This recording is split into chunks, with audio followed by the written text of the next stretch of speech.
Hello everyone, mao dinhi ang katong galuto ko kanina og bangos sa part 2 na ni siya dapit niya. Mao na siya nga hinahinay na nako na siya ukab, lihok na nako. Papuji siya mapagtong ba niya. Anag taklog. Balikan pud anam siya. Mga kandusuan para steady ra pud ang siga ang kainit sa mantika diha dapita anam ra ginawa ginahina na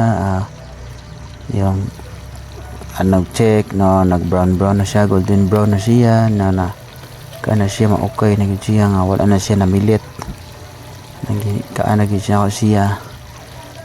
akong ipang bali ang katong wala na golden brown ako gipang kaan siya kanang ukay di na madugay man anam nagkuha ni siya idrin ra nako ning kanang gamitan ako sa laan ning kanan kay para matulot tong mantika niya ang katong tinulo pod akong magamit ra pod siya di ma-save ra siya sa mga sunod nga pagluto nako. Tidi ra ganang kalayo niya banasad niya anag check gyud di gyud siya ingon nga biyaan kay mapagtung mo siya kay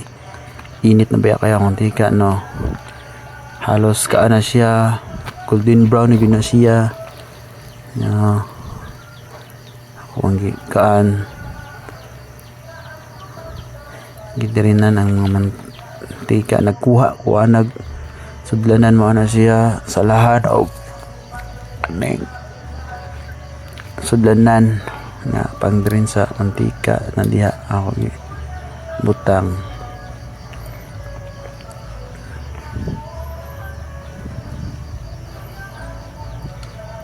ako rin na siyang gihinahinay gagad anam-anam ang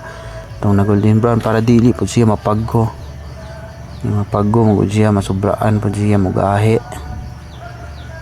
ayaw maguni siya kay makauntanan bukog niya og magutan masagol pud siya nana ra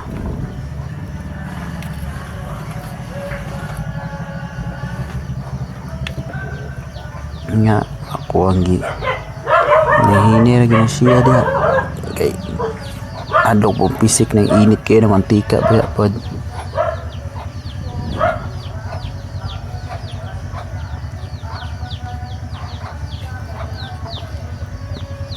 nahinay gipilian yun na ako ang asa tong mga napkaan na gyud siya fully golden brown na gyud siya ang uban dili pa man uban balalihon pa man siya nahinay ra gyud anam ra gyud nako bali uban gipang kuha para okay na siya mag-drain masulod. Unya daghan kayong salamat sa inyong pagsuporta o pagtan-aw.